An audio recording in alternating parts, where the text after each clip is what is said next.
네, 앞서 말씀드렸는데 오늘 안철수 의원이 야당의 첫 공동대표로 국회 연설을 했습니다. 국회 야당 지도자로 데뷔하는 그런 무대인 셈인데 야유가 좀 많이 나왔거든요. 오늘 국회에서 있었던 일 저희가 영상으로 준비해봤습니다. 같이 보시고 이야기 나누겠습니다. 그중 기초공천 폐지 공약 파기 문제는 이 시간 여야 대립의 가장 중요한 이슈가 되어 있습니다.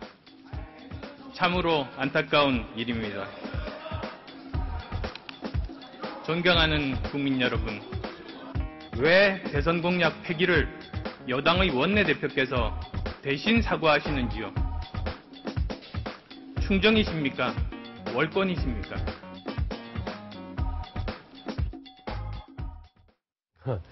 저는 좀 네. 궁금한 게 네. 저렇게 상대편 당 대표가 공식적인 연설을 하는데 저렇게 야유를 하고 그러는 게 좀 일반적인 건가요? 전 좀 처음 보는 것 같은데 생소한 모습인 것 같은데 어떻습니까?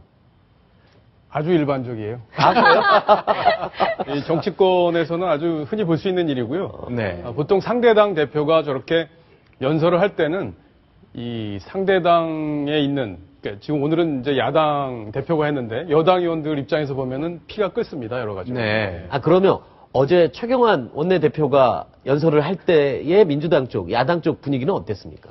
오늘보다 더 상황이 더 심했죠. 아, 그래요? 네. 어제도 최경환 원내대표가 대표 연설을 할 때 네. 줄곧 그 야당 의원들이 야유를 퍼붓습니다. 아. 근데 오늘 이제 최경환 대표가 네. 너나 잘해 이렇게 얘기를 하다 보니까 네. 사실은 그게 이제 파장이 좀 있었고요. 네. 여당 원내대표가 야당 대표 연설 때 그렇게까지 얘기한 전례가 없기 때문에 네. 조금 여야 간의 공방이 있었습니다. 근데 박정훈 차장께서 이제 최경 원내대표랑 직접 통화해 보셨잖아요. 뭐라고 네. 설명하시던가요? 오늘 통화를 아까 오기 직전에 전화를 했어요. 사실 오전에 전화를 했더니 전화를 안 받더라고요. 그래서 네. 이거 본인이 조금 궁지에 몰렸기 때문에 전화를 안 받는 게 아닌가 싶었는데 오후에 다시 전화가 왔습니다. 와서 본인이 왜 너나 잘해 이렇게 얘기를 했는지 구체적으로 설명을 했는데요. 네. 핵심은 그겁니다. 여당 대표가 기초공천 문제에 대해서 사과를 했고 어제 연설에서요. 네. 그리고 이게 문제가 있는 거에 대해서 본인이 사실 솔직하게 사과한 게 사실 용기 있는 일이거든요. 네. 용기 있게 사과를 했는데 그거를 충정이냐 월권이냐 이렇게 비아냥거린 거라고 이제 판단을 한 겁니다. 네. 그래서 내가 너나 잘해 이렇게 말을 했다 이렇게 설명을 했는데요. 네. 근데 안철수 의원이 대선 때부터 내놓았던 약속 지켜야 된다. 그런 뜻에서 내가 한 얘기다라는데 요 대목은 조금 잠시 후에 얘기를 해보기로 하고요. 예. 어쨌건 오늘 오전에 안철수 공동대표가 연설하는 동안에 최경환 원내대표가 너나 잘해 라고 말했기 때문에 시끌시끌했습니다. 이 연설이 있었던 후에 민주당에서는 의원총회가 열렸는데요. 안철수 의원이 관련된 얘기를 다시 한번 했습니다. 그 장면 같이 보시겠습니다. 정말 도무지 말이 통하지 않는 상대방과 일을 하려니까 정말 힘듭니다. 그렇지만 이런 어려운 조건 뚫고 돌파해 나가면 국민들께서도 인정해 주시리라고 믿습니다. 네, 자, 안철수 의원이 이제 도무지 상대방이 말이 통하지 않는다라면서 약간 새누리당을 조롱하는 듯한 말을 했습니다. 그런데 이제 저 자리에서 의원총회에서 저 말이 끝난 후에 뭐 사회자도 비슷한 표현을 썼다면서요. 사회자가 박수현 원내대변인이었는데 네. 우리 대표 말씀 어떻습니까? 아주 품격 있죠? 그렇게 얘기한 뒤에 우리도 골려주겠습니다. 새누리당이 말한 방식대로 너나 잘하세요 이렇게 얘기를 했고 네. 소속 의원들이 다 크게 한바탕 웃었답니다. 그러니까 저는 너나 잘해 어쨌든 얘기를 할 수는 있지만 당신이나 잘하세요가 아니라 그런 식으로 반말을 던졌다는 네. 게 다 반말로 해요. 그런가요? 야유 보낼 때는 다 반말로 합니다. 이게 아주 흔하게 벌어지는 일입니다. 외국 의회도 그런가요? 그렇지 않죠. 외국 의회는 안 미국 그래요? 의회에서는 오바마 대통령에 대해서 조금 강도 높게 비난을 했다가 사과하고 이런 적도 있지 않습니까? 근데 다만 영국 의회 같은 경우는 굉장히 시끄럽지 않습니까? 막 고함 지르고 그런 게 나름 영국식 민주주의라고 하기도 하는 것 같던데 그때도 네. 그렇게 우리식으로 반말 같은 건 안 쓰는 걸로 알고 있는데. 이게 다른 나라에서 하든 안 하든 간에 어쨌든 의원들은 품격을 지켜야 됩니다. 의원들의 어떤 그런 품위와 그런 말 이런 것들이 국민에게 영향을 주고 또 국민들이 그걸 보고 영향을 받기 때문에 의원들은 선도한다는 의미에서라도 품격 있는 말과 언행 이게 반드시 필요한 것 같습니다. 네, 알겠습니다. 그러면 좀 그 관련된 얘기를 나눠볼게요. 이제 결국 너나 잘하세요, 뭐 야유 이런 건 이제 형식에 대한 얘기고 본질은 과연 여권과 야권 사이에 지금 논란이 되고 있는 지방선거 때 기초단체장, 기초의원 후보에 대해서 공천할까 말까인데 어떻습니까? 오늘 윤상현 원내수석 부대표가 작심하고 안철수 의원을 비판했잖아요. 예. 이 기초공천 문제가 야당에서는 줄곧 청와대와 새누리당을 공격하는 포인트입니다. 지금 네. 이 공격 포인트가 없으면 어떻게 선거를 칠까 할 정도로 네. 줄기차게 이 문제를 삼고 있는데요. 네. 윤상현 원내수석 부대표가 기자간담회를 열어서 이런 얘기를 했습니다. 지난해 8월 이제 그 기초단체 지방자치선거와 관련돼서 토론회가 있었는데요. 이 자리에서 안철수 대표가 기초공천을 폐지하면은 여성의 정치 참여가 축소되고 또 검증 안 된 후보자가 난립할 수 있어서 지방자치의 참뜻 또 민의가 왜곡될 수 있다 이렇게 얘기를 했었거든요. 그러니까 결국에는 안철수 대표도 예전에는 기초공천 폐지에 대해서 반대를 했다는 거죠. 네. 그리고 실제로 네. 이 국회에는 의원들이 사용하는 목욕탕이 있습니다. 네. 목욕탕 가면 이제 여야 의원들이 다 이제 벌거벗고 앉아서 이런저런 얘기를 사실 나누거든요. 그 자리에서. 네.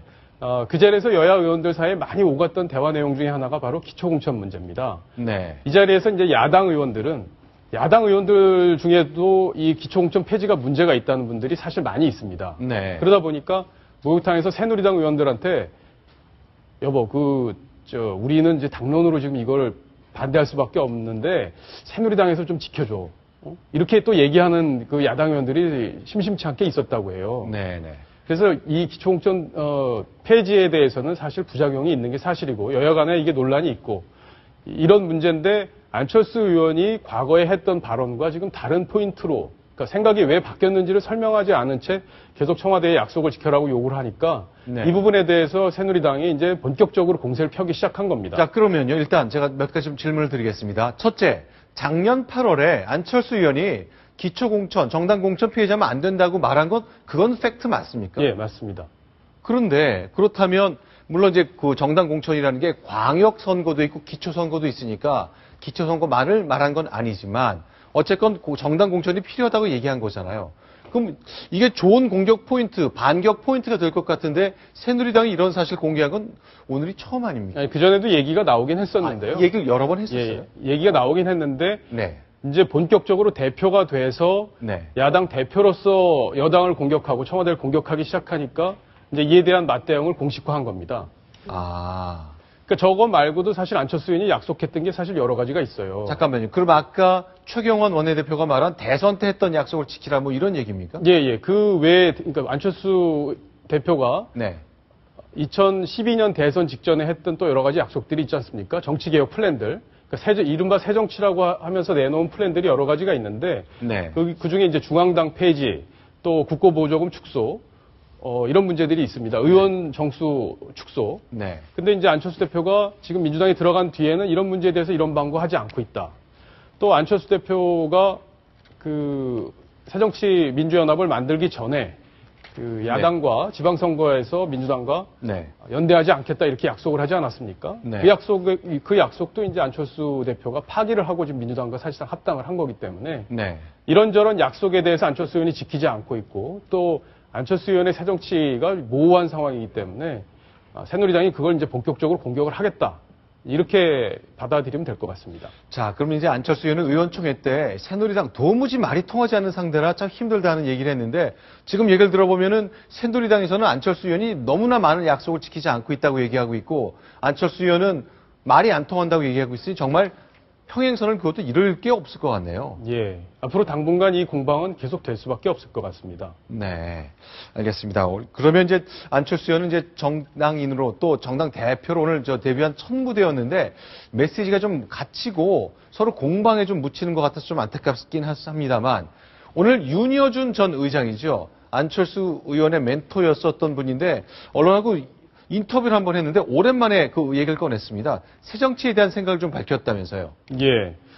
그 새정치에 대한 질문을 받았는데 아직도 자기도 잘 모르겠다. 네. 이렇게 얘기를 한 겁니다.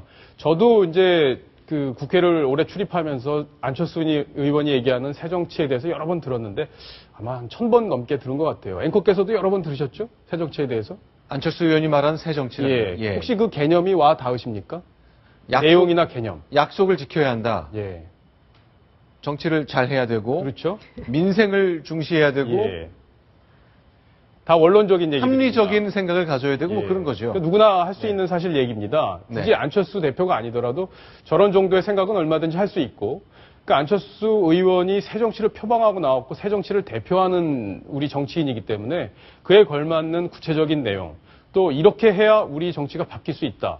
이런 것들을 사실 보여줘야 되는데 지금 그런 내용들을 구체적으로 보여주지 못한 거에 대해서 본인의 책사였던 윤여준 의원으로부터도 비판을 받고 있는 게 아닌가 이렇게 생각이 됩니다. 네, 안철수 의원이나 그 안철수 공동대표로서 좀 반론이 좀 있을 것 같습니다. 아니 나한테만 너무 높은 기준을 요구한다. 그렇기 때문에 자 과연 뭐 내놔야 될 숙제는 좀 있습니다만 너무나 높은 기대치 때문에 좀 나는 좀 손해 본다는 생각을 좀 하긴 할 것 같네요.